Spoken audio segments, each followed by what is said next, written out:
The scorching sun of March 1743 relentlessly baked the coast of Valongo, where the smells of sweat, blood, and despair mingled with the salty breeze of Guanabara Bay.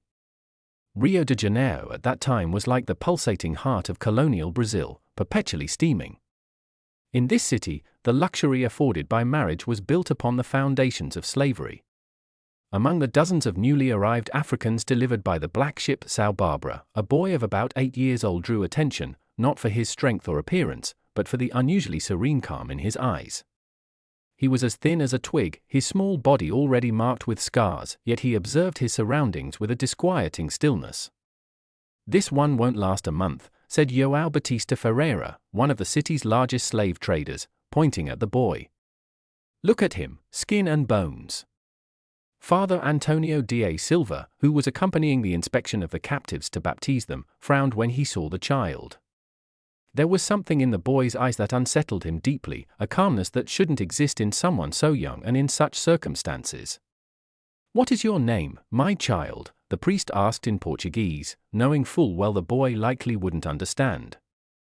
To his surprise, the boy answered in a clear voice, in rudimentary but understandable Portuguese, "Joaquim." The merchant and the priest exchanged astonished looks. A child fresh from Africa couldn't possibly already know Portuguese. "Where did you learn our language?" the priest pressed, stepping closer. "I've always known it," Joaquim replied simply, as if it were the most natural thing. Just then, a strong wind swept across the wharf, knocking several people over. A heavy chain came loose from a ship and rolled directly towards the boy. People cried out, but the boy had no time to avoid it.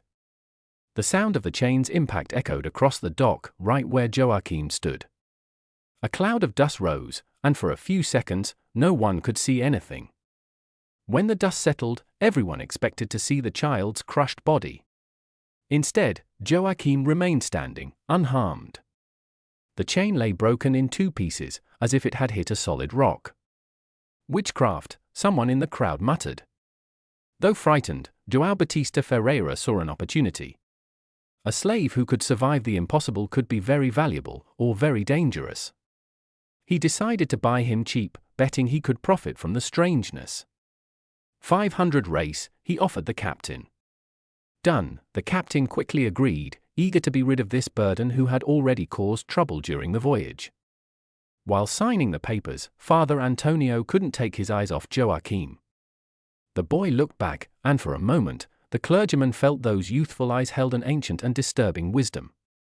"God help us," the priest whispered, making the sign of the cross. For the first time since arriving in Brazil, Joaquim smiled.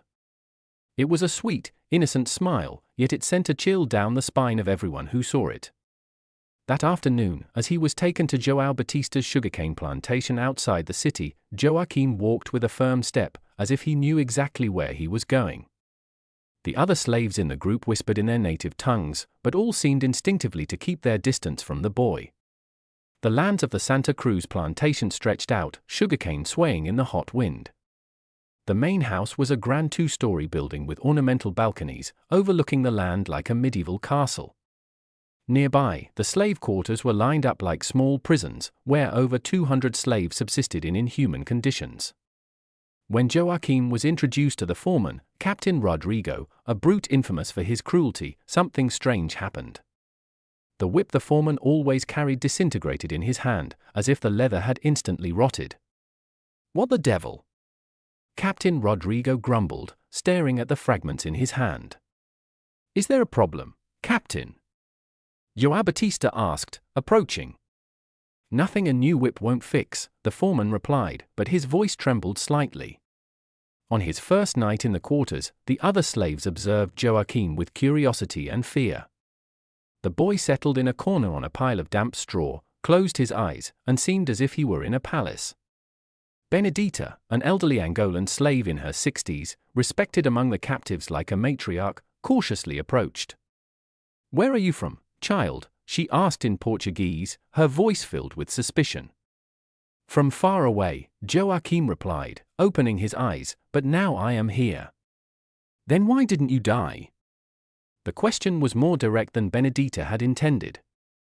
Joaquim stared at her for a long time before answering, because the time hasn't come yet." The answer sent a shiver down the old slave's spine. In her long life, she had seen many strange things, but never anything like this. At night, when everyone was asleep, Joachim remained awake, looking at the stars through the cracks in the quarters. Despite the night's humidity, his small hands didn't tremble in the cold. Despite not having eaten since morning, his stomach didn't growl with hunger. It was as if the basic needs of survival didn't apply to him. In the main house, João Batista Ferreira was also unable to sleep.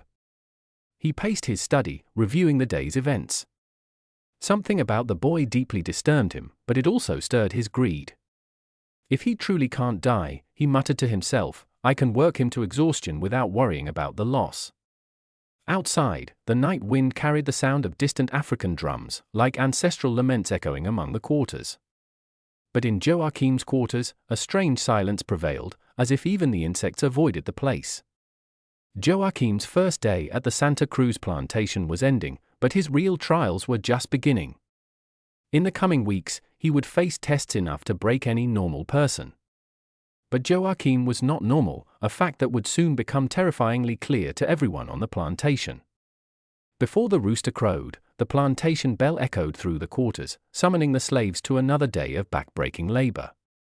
Joachim awoke before the first ring, as if guided by an internal clock of absolute precision.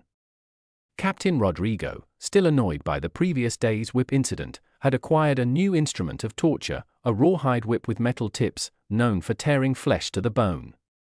He was determined to teach the boy who was in charge. "You, boy," he shouted, pointing at Joachim, "come here."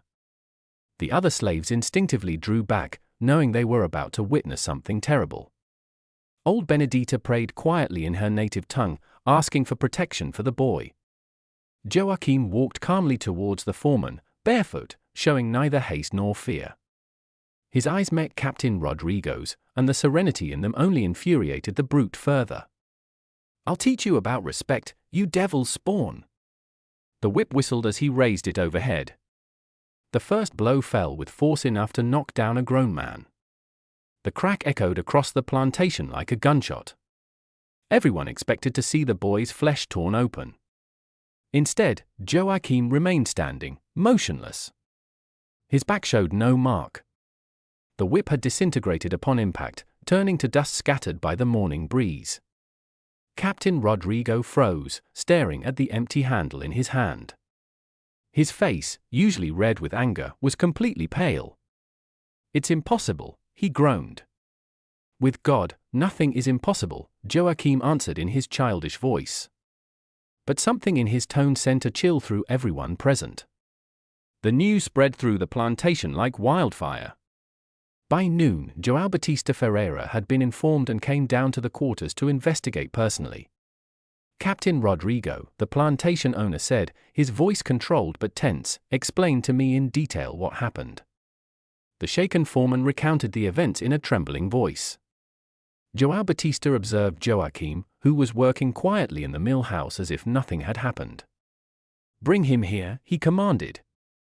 When Joachim approached, João Batista noticed something that deeply unsettled him. Despite working for hours under the scorching sun, the boy wasn't sweating. His breathing was even, as if he were resting in the shade. "Boy," the plantation owner said, "I'm going to test you." He drew a knife from his belt and, without warning, made a shallow cut on Joachim's arm. The boy didn't flinch, cry out, or show any sign of pain. What happened next made João Batista recoil in horror. The cut healed instantly, as if it had never existed. No blood, no scar, nothing. "My God," the plantation owner whispered, making the sign of the cross. "This has nothing to do with God," Captain Rodrigo murmured, his voice filled with genuine fear for the first time in years. That afternoon, João Batista urgently summoned Father Antonio da Silva to the plantation. The priest arrived at dusk, carrying holy water and a silver cross.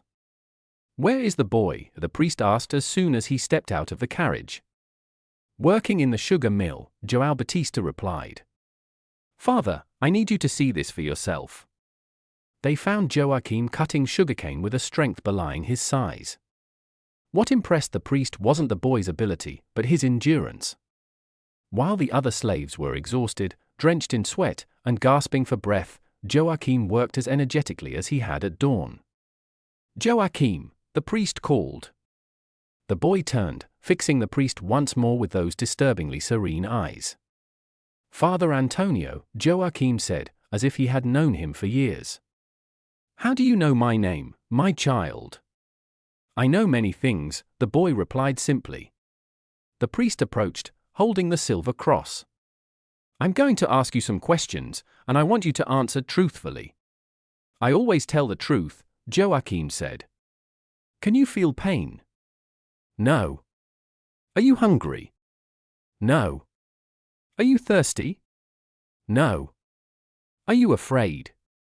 For the first time, Joachim hesitated. "Sometimes." "What are you afraid of?" "Of forgetting why I am here." This enigmatic answer made the priest frown. "Then why are you here?" "To learn," Joachim said, and went back to work as if the conversation were over. That night, Father Antonio stayed at the plantation to observe the boy. During the evening meal of farina and water, he noticed Joachim didn't touch the food. When asked, the boy simply said he didn't need to eat. "But how do you survive without eating?" the priest insisted. "In the same way a stone survives," Joachim replied. There was something profoundly unsettling in this analogy. At dawn, the priest was awakened by strange noises coming from the direction of the quarters. He rose quietly and headed there, witnessing a scene he would never forget for the rest of his life. Joachim stood in the center of the quarters, surrounded by the other sleeping slaves, but he wasn't alone. Translucent figures, ghosts of dead slaves, seemed to be whispering to him, their murmurs carried by the wind. The priest tried to approach, but his feet seemed rooted to the ground. Fascinated and terrified, he watched as the ghosts gently touched Joachim's face, as if blessing or comforting him. When the first rays of sunlight appeared on the horizon, the ghosts dissipated like morning mist. Joachim lay down peacefully and closed his eyes as if nothing had happened. Father Antonio returned to the main house with trembling legs and a racing heart. He found João Batista awake, drinking cachaça in his study. "Father, for God's sake, tell me this boy is not a creature of the devil," the plantation owner pleaded. The priest took a sip of cachaça before answering, "I don't know what he is, João Batista, but one thing I am sure of. He is extraordinary, and he is not human." "Then what should we do?" "We pray," the priest said, but his voice lacked conviction, "and we ask for God's mercy on our souls." Outside, the plantation bell rang again, calling for another day of labor. Joachim, as usual, rose before everyone else and walked towards the sugarcane fields with the same disturbing calm. But now everyone on the plantation knew there was something profoundly wrong with this boy. And the worst was yet to come. 3 weeks had passed since Joachim's arrival at the Santa Cruz plantation, and rumors about the cursed boy had spread like a plague to neighboring farms. João Batista Ferreira found himself in a delicate position. On one hand, Joachim was the most efficient worker he had ever owned. On the other, his presence caused unease among the other slaves and attracted unwanted attention. The situation became more complicated when the Captain Major, Gomes Freire de Andrada, announced an official inspection of the plantation. As the representative of the Portuguese crown in Rio de Janeiro, his visit meant that any irregularities could lead to serious problems for João Batista. "I can't have this boy causing any trouble in front of the Captain Major," João Batista told Captain Rodrigo. "I need a definitive solution." The foreman, still shaken, made a suggestion he never thought he would. "Maybe we should sell him, sir. Some things aren't worth any amount of money." But João Batista had other plans.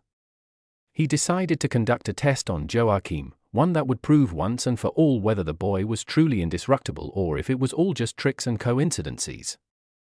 On the morning of the Captain Major's visit, João Batista ordered all the slaves to assemble in the plantation yard. A bonfire was lit in the center, and next to it were the instruments of punishment usually kept locked away: branding irons, heavy chains, and a stake. "Today," João Batista announced in a solemn voice, "we will uncover the truth about this boy."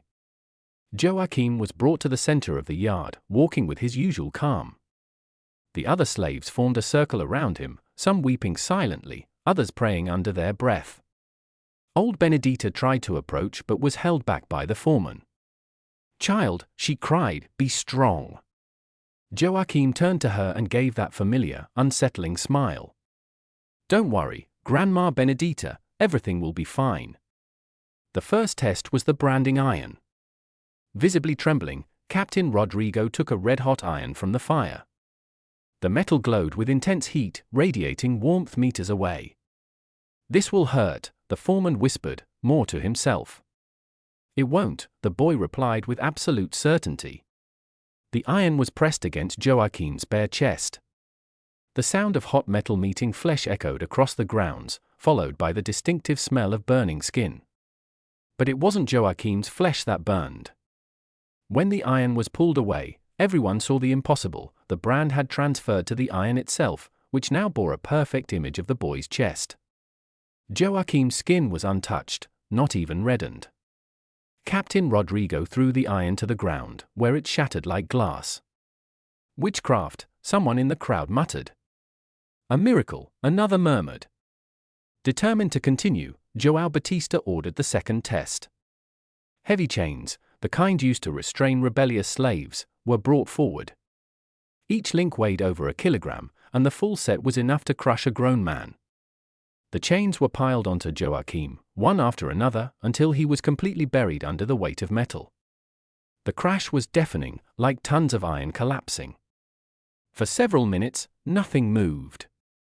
Then, slowly, the chains began to bulge. Joachim was rising, bearing the entire weight as if it were made of feathers. Even more shocking, the chains were disintegrating, links shattering as if made of dried clay. When the last chain fell apart, Joachim stood unharmed, his breathing even. It was at this moment that the Captain Major, Gomes Freire de Andrada, arrived at the plantation with his entourage. The scene stunned him, a slave boy standing in the center of a circle of destroyed chains, surrounded by kneeling slaves and a terrified foreman. "What in God's name is happening here?" the Captain Major demanded. João Batista hurried over to explain, but his words were jumbled and incoherent. The Captain Major, a pragmatic and skeptical man, decided to see for himself. "Boy," he called to Joachim, "come here." Joachim obediently walked over to the highest colonial authority in the region with his firm step. "What is your name?" "Joachim, Your Excellency." "Are you a slave on this plantation?" "I am." The Captain Major examined the boy for a long time. There was something in the child's gaze that unsettled him, a wisdom and serenity that shouldn't exist in someone so young and in such circumstances. "They say you are indestructible," the Captain Major said. "Is that true?" "I don't know, sir. I've never tried to destroy myself." The answer, both naive and unsettling, made the Captain Major frown. He drew his sword, a finely crafted Toledo steel blade, sharp and deadly. "Don't move," he commanded. With a quick, precise motion, he swung the sword at where Joachim's neck should be. The blow should have decapitated the boy instantly. Instead, the sword shattered upon impact, as if it had struck Diamond Dot. The Captain Major stared at the useless hilt in his hand, utterly bewildered. "This is impossible," he muttered. "Many things are impossible, Your Excellency," Joachim said, "but they happen nonetheless." At that moment, a phenomenon occurred. The previously clear, blue sky darkened rapidly. Dark clouds materialized out of nowhere, swirling into a menacing spiral over the plantation. A strong wind began to howl, whipping up dust and bending trees. Lightning began to streak across the sky, but it was not ordinary lightning.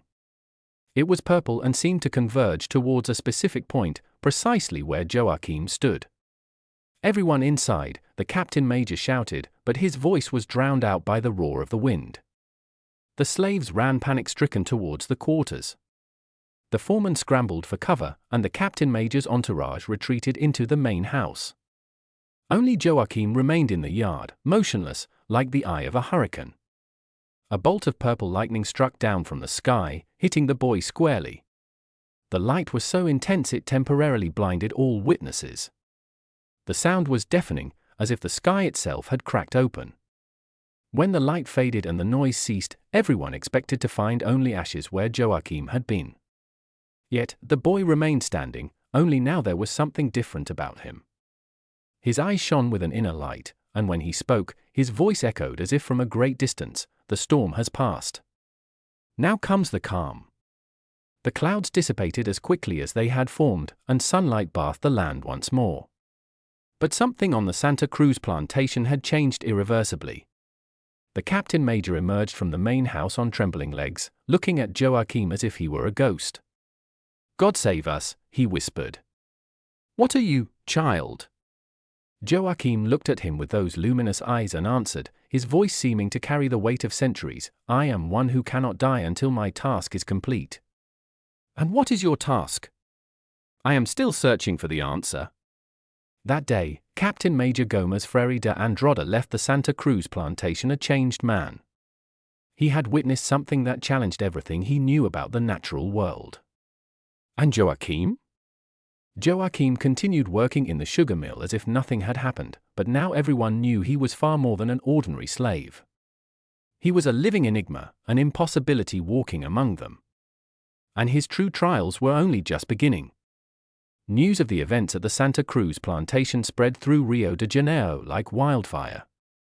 Within days, the story of the indestructible slave boy had reached the ears of the city's highest ecclesiastical authority, Bishop Dom Antonio do Destero. The bishop was a man of firm faith but also pragmatic. He had dedicated his life to combating what he considered superstition and heresy, and the story of Joachim sounded exactly like the kind of miracle he was accustomed to debunking. "Father Antonio," the bishop said, summoning the priest to his office at the São Bento monastery, "I need you to tell me exactly what you saw on that plantation." Visibly shaken, Father Antonio recounted everything. The whips breaking on their own, the wounds healing instantly, the ghosts visiting the boy at dawn. "So you believe this is a miracle?" the bishop asked, his tone skeptical. "I don't know what to believe, Dom Antonio, but I saw it with my own eyes." The bishop rose and walked to the window, looking out at Guanabara Bay shimmering in the afternoon sun. "Father, in my 40 years as a priest, I have learned that the devil is God's finest imitator. He can perform wonders that would deceive even the most devout. So you think the boy is a creature of darkness? It's possible. Or he is merely a clever trickster." The bishop turned to face the priest. "Regardless, I cannot allow this anomaly to cause unrest among the faithful. We will conduct an investigation." 3 days later, a church commission arrived at the Santa Cruz plantation. Alongside Bishop Antonio do Destero and Father Antonio da Silva was Father Manuel da Costa, an inquisitor specially sent from Lisbon to investigate cases of possible heresy or witchcraft. João Batista Ferreira received the commission with a mixture of honor and dread. The bishop's presence was a distinction, but the inquisitor's arrival was a mortal threat. "Where is the boy?" the bishop asked as soon as he stepped out of the carriage. "Working in the sugar mill, Your Excellency." "Shall we summon him?" "No. We will go to him." They found Joachim exactly where expected. He was cutting sugarcane under the blazing sun, as tireless as ever. Seeing the commission approach, the boy stopped working and turned to them. "Good morning, Father Antonio," Joachim said, addressing the bishop directly. The cleric was taken aback. "How do you know who I am, child?" "Your vestments told me your station," Joachim replied simply. Inquisitor Manuel da Costa stepped forward. He was a thin, pale man whose eyes seemed to see through people. "Child, I will ask you some questions, and I want you to answer truthfully." "I always tell the truth," Joachim said. "Do you pray?" "Yes." "To whom do you pray?" "To God." "Which God?" For the first time, Joachim hesitated. "The only God who exists." "And who is this God to you?" "The one who created all things.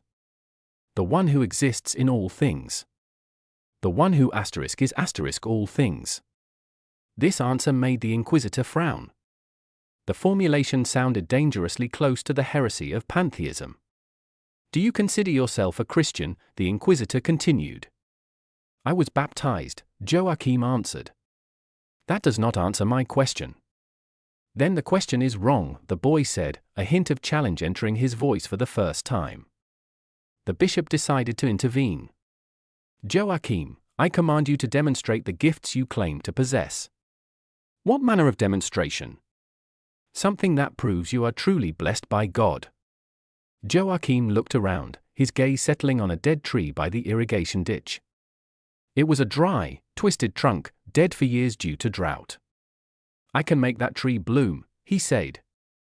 Do it, the bishop commanded. Joachim walked to the dead tree, followed by the commission and a crowd of curious slaves. He placed his small hand on the dry trunk and closed his eyes. Minutes passed. Nothing happened. Then, slowly, tiny green buds began to appear on the dead branches. Leaves multiplied, flowers blossomed, and within minutes, the tree was fully revived and covered in blooms. But these were no ordinary blooms. The flowers displayed every conceivable color, some that didn't exist in nature, and they glowed with their own light, like tiny stars. My God! Father Antonio whispered. The inquisitor, however, was not impressed. Tricks, he muttered. The devil can also make trees bloom. Then test me, Joachim said, facing the inquisitor directly. How? In the way the church has always tested suspects. The inquisitor understood immediately. Are you suggesting an ordeal? I am suggesting you do what you deem necessary to discover the truth. The bishop and the inquisitor exchanged looks.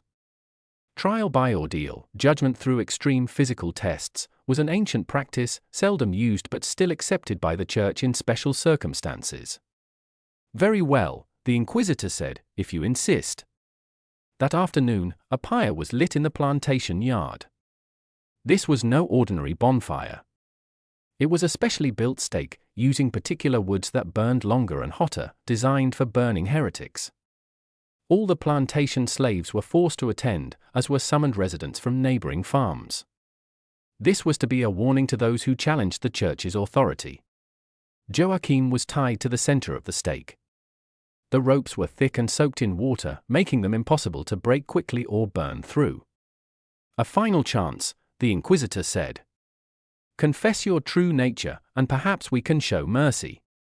I have nothing to confess but the truth, Joachim said, and the truth is that I am what I appear to be. A boy. A boy who cannot die. A boy who has not yet died. The distinction was subtle but significant. The inquisitor signaled the soldiers to light the fire. Flames shot up, engulfing Joachim in an inferno of fire and smoke. The heat was so intense the spectators had to step back several times. The fire burned for a full hour. When the flames finally died down, everyone expected to find only ashes and charred bones. Instead, Joachim sat calmly in the center of the embers, completely unharmed. His clothes were not burned, his hair was not singed, his skin wasn't even red. But something was different. His eyes now shone with a golden light, and when he spoke, his voice resonated with an authority that made everyone kneel instinctively. Fire cannot burn what is already purified, he said. Water cannot drown what is already dead. Earth cannot bury what is already risen. Bishop Antonio do Destero, who had dedicated his life to serving God, felt something he had never experienced before. A divine presence so strong it was almost unbearable. Forgive us, he whispered, kneeling. We did not know. There is nothing to forgive, Joachim said, rising from the ashes. You only did what you thought was right. The inquisitor, however, remained unconvinced. If you are truly blessed, he said, prove it in a way that leaves no doubt. How? Bring a dead person back to life. A dead silence fell over the yard. It was an impossible challenge, even blasphemous. Joachim looked around, his gaze settling on the small cemetery at the edge of the plantation where dead slaves were buried. Very well, he said simply, and began walking towards the cemetery, followed by a crowd both horrified and fascinated. What happened next would forever change the history of the Santa Cruz plantation, and perhaps even colonial Brazil itself. The slave's small cemetery was located on a hill at the back of the plantation, marked only by rough wooden crosses and piles of stones. It was a somber place, the red earth seemed darker there, and even the weeds grew sparsely. Joachim walked among the graves with his usual serenity, his bare feet making no sound on the packed earth. The crowd following him kept a respectful distance, as if afraid to profane a sacred moment or witness a profanation. Inquisitor Manuel da Costa followed closely, his pale face tight with fanatical determination. He had spent years hunting heretics and frauds, convinced he would finally expose this boy who dared to mimic Christ's miracles. "Choose a grave," the Inquisitor commanded, his voice cutting through the silence like a blade. Joachim stopped before a particularly simple cross, the wood already beginning to rot. "This one," he said. "Who is buried there?" Dom Antonio asked, stepping closer. Old Benedita, who had followed the crowd despite her age, answered in a trembling voice, "It's little Tomei. Died of fever 3 months ago. Only 5 years old." A murmur ran through the crowd. Bringing back a child dead for so long was something not even the most revered saints had accomplished. "Impossible," someone whispered. "Blasphemy," another hissed. Joachim knelt before the grave, placing his small hands on the ground. He closed his eyes and remained still for several minutes, as if listening to a voice only he could hear. "Tomei," he said at last, his child's voice strangely resonant in the still air, "it's time to wake up." At first, nothing happened. Then, slowly, the earth on the grave began to shift. Not as if something was digging from below, but as if the ground itself was giving way, opening a path. A small hand emerged from the soil, then an arm, then a head covered in dirt with curly hair. The boy Tomei rose from the grave as if merely waking from a deep sleep. Screams of terror and awe echoed across the cemetery. Several people fainted, others fell to their knees praying, some simply ran away. But Tomei did not look like a walking corpse from a horror story. His eyes were clear and alive. His skin had a healthy color, and when he saw Joachim, he smiled with the innocence unique to children. "Joachim," he cried, as if they were old friends, "you came to get me." "I came," Joachim answered, calmly helping the boy out of the grave. "How do you feel?" "Good. I dreamed of my mother. She said you would come." Old Benedita approached trembling, tears streaming down her wrinkled face. "Tomei, is it really you, my child?" "Grandma Benedita!" The boy ran into the old slave's arms, and she held him tightly as if she would never let go. Inquisitor Manuel da Costa stood frozen, his mind struggling to process what he had just witnessed. He had seen many deceptions, many spectacles, but this was real. The smell of fresh earth, the warmth of the child's body, the genuine tears of joy, it was all real. How is this possible?" he stammered. Joachim turned to him, his golden eyes seeming to see through the Inquisitor's soul. "Death is but a deeper sleep," he said, "and all sleep can be interrupted. But he's been dead for 3 months. The body should have." "The body is merely a garment," Joachim interrupted. "The soul is eternal, and Tomei's soul was not ready to leave." Bishop Dom Antonio approached hesitantly. His usually steadfast faith was being tested in ways he had never imagined. "Child," he said, his voice barely a whisper, "do you understand the magnitude of what you have just done?" "I understand," Joachim replied. "Only Christ raised the dead, and Christ said that those who have faith will do greater things." The biblical quote was accurate, but coming from a slave boy, it sounded almost blasphemous. "Are you comparing yourself to our Lord?" the Inquisitor asked, regaining some of his composure. "No," Joachim replied simply, "I am only being what I have always been." "And what is that?" Joachim looked around the cemetery, his gaze sweeping over each grave. "A servant." At that moment, something extraordinary began to happen. The earth on the other graves also started to shift. Hands emerged from the ground, followed by arms, heads, entire bodies. One after another, the dead in the cemetery began to resurrect. There was Maria, who died in childbirth 2 years ago, Joseph, who succumbed to plague last winter, Anna, who was whipped to death for trying to escape. Dozens of dead slaves were rising, all standing up as calmly as Tomei had. Panic seized the crowd. Screams echoed over the plantation as people fled in all directions, even some soldiers accompanying the church commission ran away in terror. But the resurrected posed no threat. They embraced each other, wept with joy, and reunited with loved ones. Despite the supernatural scene, it was filled with pure joy. "Stop," the inquisitor shouted, his voice cutting through the chaos, "this is the devil's work. It cannot be God's." Joachim turned to him, his golden eyes showing sadness for the first time. "Why can't it be God's? Why are they slaves?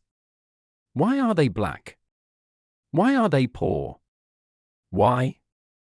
The inquisitor was speechless, unable to answer. "Because you have decided some lives are less precious than others," Joachim continued, his childish voice carrying a weight that made all present feel small, "but in God's eyes, all souls are equal." Bishop Dom Antonio knelt, not out of fear, but from a sudden, overwhelming realization. "Lord," he whispered, "forgive our blindness." Joachim approached the bishop and placed his small hand on his head. "There is nothing to forgive. You, like me, are learning." "What would you have us do?" the bishop asked. "Nothing," Joachim replied, "only remember that God's love knows no color, no condition, no station." Then, the resurrected began to say their goodbyes. One by one, they embraced their loved ones, whispering words of comfort and love, and then dissipated like morning mist. They did not return to their graves, they simply ceased to exist on the material plane, as if the purpose of their brief return had been fulfilled. Only Tomei remained, playing cheerfully with the other slave children as if he had never died. "Why did he stay?" old Benedita asked. "Because your story is not yet finished," Joachim answered. Inquisitor Manuel da Costa sat on the ground, staring at his hands. His entire worldview had been destroyed and rebuilt in minutes. "What are you?" he asked, his voice broken. Joachim approached and knelt beside the inquisitor. "I am a child," he said gently, "a child with a heavy responsibility."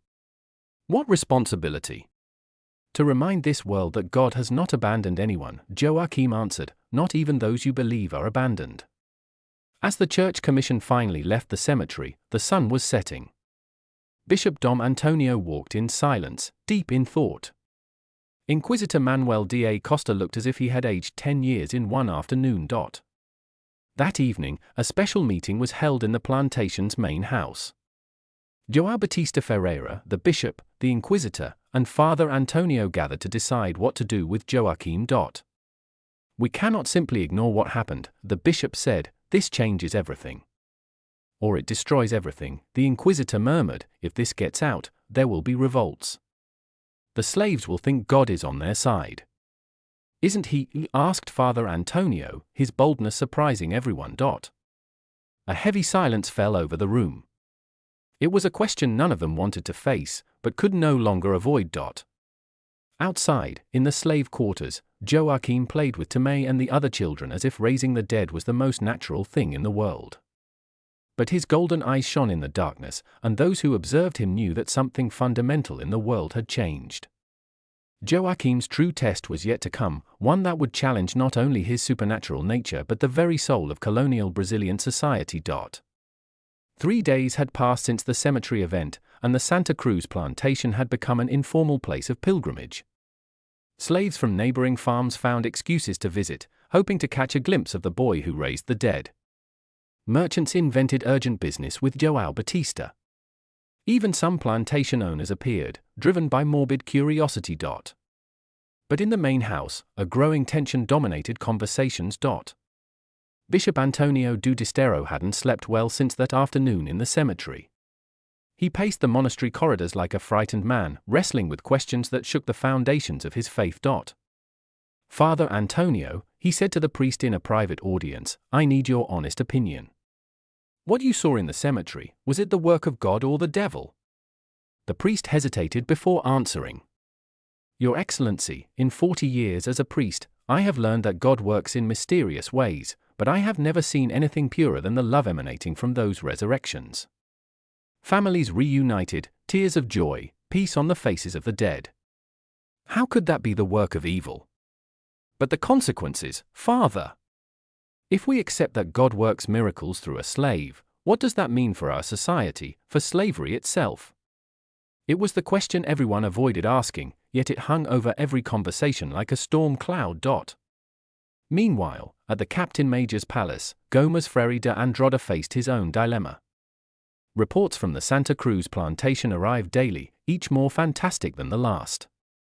As the representative of the Portuguese crown, he was responsible for maintaining order and stability in the colony. Sir, his secretary said, another report. They say the boy cured 3 slaves of smallpox just by touching them. Do you believe it? Me?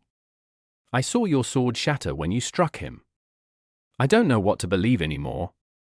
The Captain Major rose and walked to the window, watching the activity in the harbor. Ships came and went, carrying Brazil's wealth to Portugal. The entire system depended on slavery, and anything that questioned its legitimacy was a threat to the colony's survival. Convene a meeting, he commanded. I want to see the bishop, the inquisitor, the main plantation owners, and merchants. We need to decide how to handle this situation. The meeting took place the next morning in the palace's main hall. The most powerful men in colonial Rio de Janeiro were gathered, church authorities, military men, merchants, plantation owners. They all had one thing in common: their wealth and power depended on the institution of slavery.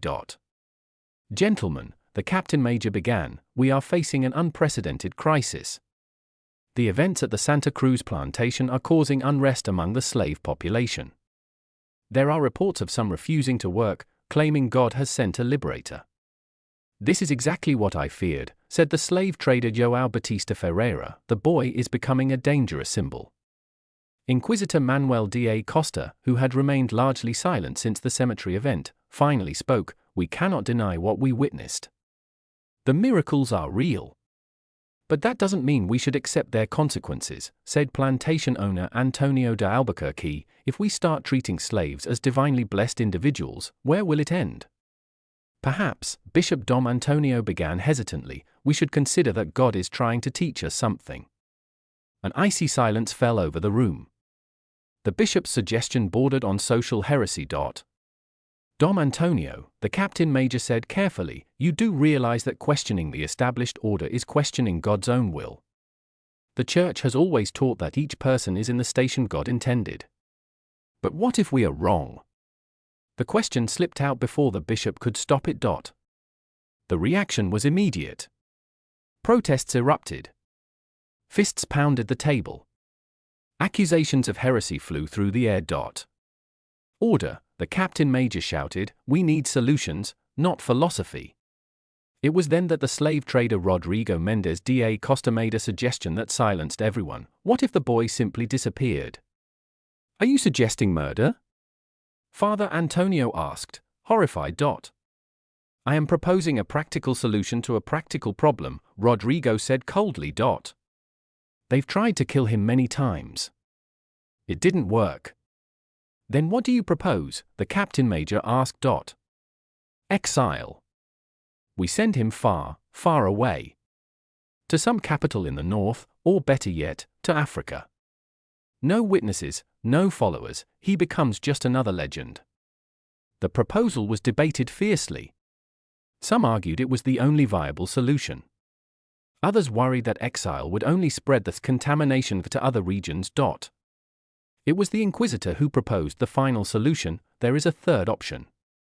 We can use the Church itself to control the narrative. How? The bishop asked. We declare these events a test from God, one which the boy failed. We fabricate a heresy, a blasphemy. We turn the miracles into a curse. That would be a lie, Father Antonio protested. That would be saving the colony, the Inquisitor retorted. Sometimes, the truth is a luxury we cannot afford. While the powerful of Rio de Janeiro plotted in the palace, Joaquim continued his routine at the Santa Cruz plantation. He worked in the sugarcane fields by day, played with the children in the afternoon, and received secret visits from slaves of other farms at night. They came seeking healing, hope, some sign that their suffering was not in vain. And Joachim received them all, healing the sick, comforting the afflicted, offering words of hope. Why do you do this? Tomei asked one night as they watched a slave family leave after Joachim had healed their sick child. Because this is why I came, Joachim answered simply. But the masters are getting angrier. I hear them talking. They are planning something. Joachim gave a sad smile. I know. Aren't you afraid? I am, but not of what they can do to me. Then of what? Of failing those who need me. That very night, a troop of cavalry left Rio de Janeiro for the Santa Cruz plantation. They carried sealed orders from the captain major and the bishop. The plan was set: Joachim would be transferred to a secure location, in reality, a prison disguised as a secluded monastery in the mountains, where he could be isolated from public view while the authorities decided his final fate. But when the cavalry arrived at the plantation at dawn, they found an unexpected scene. Joachim was waiting for them in the courtyard, as if he had known precisely of their arrival. Hundreds of slaves stood with him, not just from Santa Cruz, but from all the estates in the region. They were unarmed, not hostile, simply forming a silent, protective circle around the boy. I will go with you voluntarily, Joachim told the cavalry captain. There is no need for violence. How did you know we were coming? The astonished captain asked. I know many things, Joachim answered, including that you truly believe you are doing what is right. He said goodbye to the slaves one by one, touching their hands, whispering words of comfort. When he reached Tomei, the resurrected boy, Tomei cried, "Don't go." I must, Joachim said gently, but remember, death is neither the end nor a separation. As Joachim was led away by the cavalry, the slaves remained in the courtyard until sunrise, singing the songs their mothers had brought from Africa, songs of hope, resistance, and the promise that freedom would one day come. They did not know they were witnessing the end of one era and the beginning of another. Though Joachim was taken away, his influence would continue to spread like ripples in a lake, touching lives and changing hearts in ways the powerful of Rio de Janeiro could not imagine. Joachim's true test was only just beginning. The monastery of Nossa Senhora da Penha was hidden in the Serra dos Orgãos mountains, a 3-day journey from Rio de Janeiro. It was a place of absolute isolation, where Benedictine monks lived removed from the temptations and turmoil of the world, in silence and prayer. Joachim was officially sent here for protection and religious education, but in reality, it was to isolate him from public view while the colonial authorities tried to erase all memory of the events at the Santa Cruz plantation. The abbot, Father Gregorio, an elderly man with a white beard and sharp eyes, received Joachim with a mixture of curiosity and apprehension. He had been informed of the boy's peculiarities, but seeing him in person was different. So you are the boy who raised the dead, the abbot said when Joachim was brought before him. I am Joachim, the boy replied simply. Do you deny the miracles they attribute to you? I neither deny nor confirm them. I am only what I am. The abbot studied the boy for a long time. There was something unsettling in Joachim's golden eyes, an ancient wisdom that shouldn't exist in someone so young. Do you know why you were brought here? To be forgotten, Joachim answered with disturbing honesty. Does that trouble you? No. Sometimes being forgotten is necessary, so that the truth can grow in silence. In the following months, Joachim adapted to monastery life with a calm that surprised everyone. He participated in prayers, helped in the library, worked in the monastery's vegetable garden. To the monks, he seemed merely an exceptionally well-behaved child. But small miracles continued to happen around him. Withered plants revived at his touch, old, damaged books were repaired in his hands, sick monks recovered after speaking with him. Brother Francisco, the librarian, was the first to notice something extraordinary. Joachim was not only literate but fluent in Latin, Greek, and even languages the librarian himself didn't recognize. Where did you learn these languages? He asked one afternoon, finding Joachim reading a Byzantine manuscript. I have always known them, Joachim answered, giving the same reply he had about Portuguese on the Valongo wharf. That's impossible. Many things are impossible, Joachim repeated his earlier words, but they happen nonetheless. Meanwhile, in Rio de Janeiro, Joaquim's absence made itself felt in unexpected ways. Far from forgetting him, the slaves whispered his story at night. The narrative spread from farm to farm, from quarters to quarters, gaining new details and meanings with each retelling. Joaquim became a living legend, the boy who couldn't die, who raised the dead, who healed with a touch. More importantly, he became a symbol of hope for the desperate. Old Benedita, now regarded as the guardian of Joaquim's memory, received secret visits from slaves across the region. They came to hear the stories, to seek comfort, to gather the strength to endure another day of suffering. Will he return? They always asked. He never left, Benedita would answer, he is here, in each of you. The resurrected boy, Tomé, became a near-mythical figure among the slaves. His very existence was living proof of Joaquim's power, his presence keeping hope alive in the darkest of times. Yet, the anxiety in the Captain Major's palace grew with each day.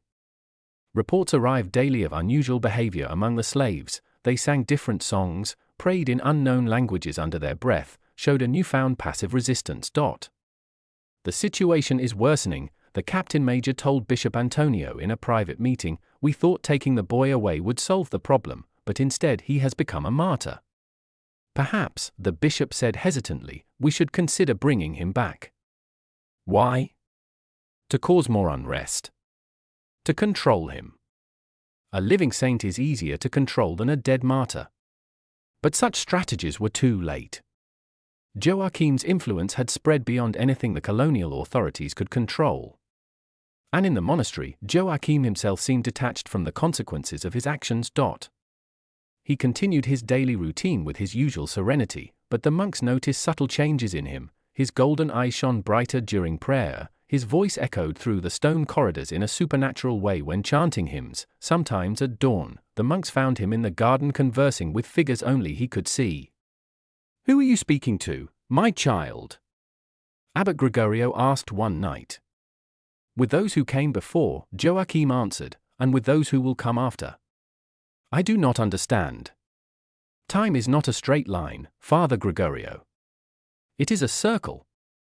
And at certain points on the circle, the past, present, and future meet. The answer made the abbot step back uneasily. Joaquim spoke of knowledge mortals should not possess. Then, the event that changed everything occurred. One morning, the monks found Joaquim in the center of the cloister, enveloped in a golden light that seemed to emanate from within him. He was several inches off the ground, his eyes closed, his youthful face bearing an expression of absolute peace. My God! Brother Francisco whispered. When Joaquim opened his eyes, the light intensified. When he spoke, his voice echoed as if from a great distance, my mission here is complete. It is time to leave. To go where? The abbot asked, approaching cautiously. To where I have always been going, Joaquim replied, home. The light around him began to pulse, and the monks realized something extraordinary was happening. Joaquim's body was gradually becoming transparent, as if slowly dissolving. Do not be afraid, he said, his voice now coming from all directions at once. Death is not the end, only a transformation. Are you dying? The abbot asked, tears streaming down his face. I am becoming part of something greater, Joaquim answered, becoming something that can be everywhere at once. In an instant, a wave of energy burst forth from the monastery, traveling faster than the wind, faster than thought. It swept over Rio de Janeiro, Brazil, and the entire world, reaching every corner where suffering and oppression existed.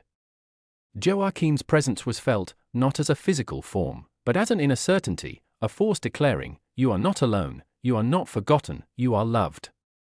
Old Benedita felt the energy wash over her like a warm wind. Tomé stopped playing and looked up at the sky, smiling as if seeing a dear friend. On plantations across Brazil, slaves paused their work, momentarily feeling a peace that surpassed all understanding.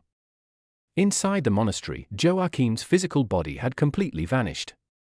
Only a gently pulsing golden light remained, which then dissipated like morning mist. The monks remained on their knees for hours, digesting what they had seen in silence. When they finally rose, they found something that made them understand they had truly witnessed divinity. On the spot where Joachim disappeared, a spring of clear water bubbled forth from the solid rock. The water had healing properties, and its flow never ran dry. But the true miracle was not the spring, it was the transformation within the hearts of all who had known Joachim. In the years that followed, the story of the indestructible slave boy spread throughout Brazil and beyond, told in the slave quarters, whispered in the quilombos, sung in the songs passed down through generations. Slavery would endure for over another century, but something fundamental had shifted, a seed of hope had been planted, a growth no shackles could stop. Joachim had fulfilled his mission. He had shown that divine love knows no color, no condition, no station, that every soul is precious in God's eyes, that death is not the end, only a transformation. Though his physical form was gone, his presence continued to manifest in every moment someone needed hope, healing, or a reminder they were not alone. For some never truly die. They become part of something greater, becoming inspiration, becoming hope, becoming eternal love. Joachim achieved immortality in the only way that truly matters, by living forever in the hearts of all who believe a better world is possible. On quiet nights, when the wind rustles through the sugarcane fields, some still swear they can hear a child's voice whispering words of comfort, reminding all that love is stronger than death, hope more powerful than despair, and no chains can ever truly bind a soul that is free.